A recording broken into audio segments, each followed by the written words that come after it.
Office থেকে ফিরে বাড়ির ভেতরে প্রবেশ করতেই বাবা বাবা বলে ডাকতে ডাকতে দৌড়ে এগিয়ে যায় আকাশ রাহার ছেলে ধ্রুব।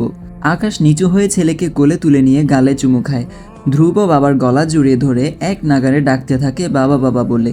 হ্যাঁ বাবা বলো, এসেছো? এসেছি তো। ধ্রুব বাবার মুখের দিক থেকে চোখ সরিয়ে বাবার কাঁধে মাথা রেখে শুয়ে পড়ে। আকাশ ছেলের মাথায় চুমু খেয়ে ভেতরের দিকে আগায়। ধ্রুবকে সোফায় বসায় সন্ধ্যার পাশে, তারপর দুজনের হাতে দুটো চকলেট দেয়। সোজা হয়ে দাঁড়িয়ে রান্নাঘরের দিকে উকি দেয়, তারপর নিজের রুমের দিকে এগিয়ে যায়। একটু পরেই লেবুর ঠান্ডা শরবত নিয়ে রুমে আসে রাহা। শরবত নিয়ে দাঁড়ায় আকাশের সামনে। আকাশ এক হাতে শরবত নিয়ে অন্য হাতে রাহাকে নিজের সাথে মিশিয়ে নেয়। শরবত রাহাকে দুঢোক খাইয়ে দেয়, তারপর নিজে খায়। খালি গ্লাস টেবিলের উপর রেখে দুই হাতে শক্ত করে জড়িয়ে ধরে। রোজকার মতন সারা মুখে চুমু খায়। যাও ফ্রেশ হয়ে আসো। আমার পাওনাটা? রাহা হাতের ইশারায় নিচু হতে বলে। আকাশ নিচু হতেই রাহা আকাশের গালে কপালে চুমু খায়। আকাশ রাহার ঠোঁটে শক্ত একটা চুমু খেয়ে সোজা হয়ে দাঁড়ায়। রাহা আকাশের গলার টাই খুলে শার্টের বোতাম খুলে শার্ট খুলে দেয়। আকাশ উন্মুক্ত বুকে আবারও আগলে নেয় রাহাকে। রাহাও চুপ করে রইল। এখন আর রাহা আগের মতো ঝামেলা করে না। মাঝে মধ্যে একটু একটু ভুল করে ফেলে। ইনম্যাচিউরড মেয়েটা ম্যাচিউরড হয়ে গেছে, বুঝতে শিখে গেছে অনেক কিছু। স্বামী সন্তানের খেয়াল রাখে, বড় জায়ের সাথে মিলে সংসারের কাজ করে। দুই শাশুড়ি সংসারের কাজ থেকে অবসর নিয়েছে। মূলত রাহা আর মিলা তাদের দুজনকে অবসরে পাঠিয়ে দিয়েছে। তারা এখন নাতি নাতনি নিয়ে সময় পার করে। আকাশ এখন আর আগের অবুঝ ঝামেলা রানীকে দেখতে পায় না। ঝামেলা রানী এখন শান্ত হয়ে গেছে। আকাশ রাহাকে ছেড়ে টাওয়াল হাতে নিয়ে ওয়াশরুমে প্রবেশ করে। রাহা রুম থেকে খালি গ্লাসটা নিয়ে বেরিয়ে যায়। কেটে গেছে 4টা বছর। রাহা আকাশের ছেলে ধ্রুবর বয়স 2 বছর। বাবার মতোই শান্তশিষ্ট হয়েছে ধ্রুব। রাত 8টার মধ্যে বাড়ি ফিরে আসে সবাই। অসীম এখন মাস্টার্সের স্টুডেন্ট, কয়েক মাস পর পরীক্ষা। বয়স 26 বছর। এখন আর আগের মতো হ্যাংলা পাতলা নেই, আকাশের মতো সুঠাম দেহের অধিকারী হয়েছে। এখন পরিপূর্ণ বয়স্ক একজন যুবক, দেখতেও প্রায় আকাশের মতোই হয়েছে। গায়ের রং আকাশের চেয়েও একটু চাপা, তবে ফর্সাই। আগের থেকে দুষ্টামি একটু কমেছে, তবে পুরোপুরি না। এখনও বাবার সাথে ফাজলামো করে। দুই ভাইয়ের পেছনে লেগে থাকে। রাহা আর মিলার সাথে খুনসুটিতে মেতে ওঠে। তবে রাহার পরিবর্তন অসীমের জন্য একটু কষ্টদায়ক হয়ে গেছে। এখন আর রাহার সাথে মিলে অকাজ করতে পারে না। এই বিষয়টা অসীমের জন্য অনেক কষ্টের আর বেদনার। ও মানতেই পারে না রাহা আর ঝামেলা করে না। ঝামেলা রানী এখন ঝামেলা থেকে দূরে থাকে। ঝামেলা না করলেও অসীম এখনও ঝামেলা রানী বলেই ডাকে। এই নাম কোনোদিন পরিবর্তন হবে না। সবাই রোজকার মতন সোফায় বসে গল্প জুড়ে বসেছে। অসীম বড় দুই ভাইয়ের মধ্যে বসে আছে। অন্য পাশে আমজাদ শেখ আর আজলান শেখ বসে আছেন। এখন একটি অ্যাড চলবে, আপনারা চাইলে স্কিপ করতে পারেন। ওয়ানেক্স হচ্ছে সবচেয়ে বিশ্বস্ত বুকমেকার। পিএসজি এবং সিরিয়া এই অ্যাপের অফিসিয়াল পার্টনার। এই অ্যাপে আপনি cricket, football, tennis live match দেখতে এবং তাদের স্কোর ভবিষ্যৎবাণী করে সহজেই অর্থ উপার্জন করতে পারবেন। সেই সাথে বিএমডব্লিউ গাড়ি, আইফোন, ল্যাপটপ এবং আরও অনেক নগদ পুরস্কার জেতারও সুযোগ রয়েছে।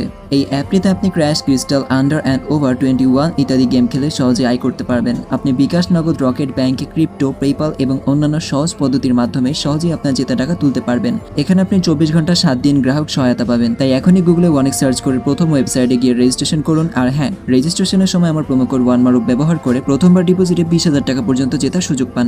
আরেক পাশের সোফায় রাহা, মিলা, অনন্যা শেখ আর সাইমা শেখ বসে আছেন। সন্ধ্যা দুই দাদার মাঝখানে বসে আছে আর ধ্রুব আকাশের কোলে। সন্ধ্যা এখন 7 বছরের হয়েছে। অসীমের ডুপ্লিকেট বলা চলে সন্ধ্যাকে। ভাতিজিকে নিজের মতোই বানিয়ে নিয়েছে এই কয়েক বছরে। অসীম সন্ধ্যার দিকে তাকায়, তারপর মধুর সুরে ডাকে, আম্মা। সন্ধ্যা তাকায় ছোট চাচ্চুর দিকে। অসীম আবার ডাকে, আম্মা। কি? মধুর সুরে আবার ডাকে, ও আম্মা। বলো। আম্মা গো, কি হয়েছে আম্মা? সন্ধ্যার রাগ দেখিয়ে বলে, ডাকছো কেন এইভাবে? কি হয়েছে বলবে তো নাকি? আম্মা গো। ধ্যাত, ও আমার আম্মা। সবাই তাকিয়ে আছে অসীমের দিকে। এই ছেলে এত বড় হয়ে গেল কিন্তু এখনো ভালো হলো না। মেয়েটাকে শুধু শুধু রাগাচ্ছে। কে বলবে এই ছেলের বয়স 26-এ এসে ঠেকেছে? অসীম দুই হাত দুদিকে মেলে আবার ডাকে, আম্মা। সন্ধ্যা দাদার কাছ থেকে উঠে দৌড়ে এসে অসীমের গলা জড়িয়ে ধরে। অসীম নিজেও দুই হাতে জাপটে ধরে। আম্মা গো, আজ সারাদিন তুমি আমাকে একটু আদর করনি। তুমি তো সারাদিন বাড়িতেই ছিলে না। তাও ঠিক, এখন একটু আদর করে দাও। সন্ধ্যা অসীমের দুই গালে কপালে হামি দেয়। অসীমও দেয়। আমজাদ শেখ গলা খাকারি দিয়ে বলেন, একটা মেয়ে আছে, দেখতে শুনতে নাকি বেশ ভালোই। সকলেই অসীম আর সন্ধ্যার দিক থেকে চোখ সরিয়ে আমজাদ শেখের দিকে তাকায়। বাবার কথা শুনে কপাল ভ্রু কুঁচকায় অসীম। বাকি সবাই আগ্রহ নিয়ে তাকিয়ে আছে বাকি কথা শোনার জন্য। আমজাদ শেখ আবার বলেন, তোমরা যদি রাজি থাকো তাহলে 2-3 দিনের মধ্যেই মেয়ে দেখতে যাই, কি বলো? অসীম বলে, কার জন্য মেয়ে দেখতে যাবে? সকলেই এবার অসীমের দিকে তাকায়। আমজাদ শেখ বলেন, নিশ্চয়ই যে এখনো বিয়ে করেনি তার জন্যই। সেটাই তো জানতে চাইছি, কে বিয়ে করেনি আর কার জন্য মেয়ে দেখতে চাইছো? আহাম্মক, তুই ছাড়া এই বাড়িতে বিয়ে করতে কে বাকি আছে? ধ্রুবও বাদ আছে এখনো। সকলেই চোখ বড় বড় করে তাকায়। আমজাদ শেখ রেগে সোফার কুশন তুলে ছুঁড়ে মেরে বলে, হতচ্ছাড়া, ধ্রুবর বিয়ের বয়স হয়েছে? তুমি তো বয়সের কথা কিছু বলনি, শুধু বলেছো আমি ছাড়া আর কেউ বিয়ে করতে বাকি আছে কিনা। আমি ছাড়া তো ধ্রুবই বিয়ে করতে বাকি আছে এখনো। আমজাদ শেখ হাসবেন নাকি কাঁদবেন বুঝতে পারলেন না। এই বদ ছেলে বিয়ের কথা বললেই এড়িয়ে যায়, কিছু জিজ্ঞেস করলে বলেও না। তার এক কথা, আমি এখন বিয়ে করব না, বিয়ে করতে দেরি আছে আরও। কেউ বুঝতে পারে না বিয়ে করতে কিসের এত আপত্তি, বয়স তো কম হয়নি। পড়াশোনার পাশাপাশি বাবা চাচার সাথে নিজেদের ব্যবসা হাল ধরেছে। জব করবে না, তাই অনার্স শেষ করার আগেই ব্যবসায় জড়িয়েছে নিজেকে। সব দিক থেকে সব কিছু ঠিক আছে, তাহলে বিয়ে করতে আপত্তি কিসের এত? আমজাদ শেখ কাট কাট গলায় বলেন, আমরা আগামী পরশু মেয়ে দেখতে যাচ্ছি, পছন্দ হলে আকদ সম্পূর্ণ করে আসব। জীবনেও না, আমি বিয়ে করব না বলেছি তো। বিয়ে করতে কি সমস্যা তোর? অনেক সমস্যা। মাস্টার শেষ করি, তারপর দেখা যাবে। কি দেখবি? মেয়ে, বিয়ে। আমরা আগামী কালকেই যাব। যাও, মানা করেছি আমি। তোমাদের 4 বাপ বেটার মধ্যে যার পছন্দ হবে সেই বিয়ে করে নিয়ে আসবে, আমার কোনো আপত্তি নেই। বিস্ফোরিত নয়নে তাকিয়ে থাকে সকলে। আমজাদ শেখ সোফা ছেড়ে উঠে এসে অসীমের পিঠে ধুমধাম লাগিয়ে দেয় দুটো। বদ ছেলে বলে, কি মারছো কেন? কি বললি তুই? শুনতে পাওনি? সেজন্যই তো মেরেছি। ভুল কিছু বলেছি আমি বিয়ে করতে চাইছি না, কিন্তু তোমরা জোর করেই বিয়ে করাবে। আমাকে বিয়ে না করিয়ে তার থেকে ভালো হয় তোমরা নিজেরাই বিয়ে করে নাও। এবার 2 ভাই 2 পাশ থেকে চেপে ধরে অসীমকে। এরকম করছো কেন তোমরা? আমাদের বউদের সতীন নিয়ে আসতে বলছিস কেন তুই? যাতে তোমাদের বউদের কাজ করতে কষ্ট কম হয়। তোকে বলেছে ওদের কাজ করতে কষ্ট হয়? আমি বলেছি আমার বউ লাগবে, যখন লাগবে তখন আমি নিজে থেকেই বলবো। তোমাদের অত টেনশন করতে হবে না, তোমাদের বউ লাগলে নিয়ে আসতে পারো, কোনো সমস্যা নেই। অনন্যা শেখ সোফা ছেড়ে উঠে এসে অসীমের চুল ধরে পিঠে বসায় একটা। কি সমস্যা? যে পারছো মেরেই যাচ্ছ। এত লাগাম ছাড়া কেন তুই? তোমরাই লাগাম ছাড়া হতে বাধ্য করেছো। বলছি বিয়ে করবো না এখন, কিন্তু তোমরা জোর করেই বিয়ে করাবে। যখন বিয়ে করতে ইচ্ছা হবে তখন নিচে থেকেই বলবো। আমজাদ শেখ সোফার দিকে এগিয়ে বলেন, যখন তোর বিয়ে করতে ইচ্ছা হবে তখন আমি নিজেই তোর বিয়ে করাবো না। সমস্যা নেই, আমি নিজ দায়িত্বে বউ নিয়ে এসে সারপ্রাইজ দিয়ে দেবো তোমাদের। মিলা রাহা ফিক করে হেসে ওঠে অসীমের কথায়। অসীম নিজেও মুচকি হাসে।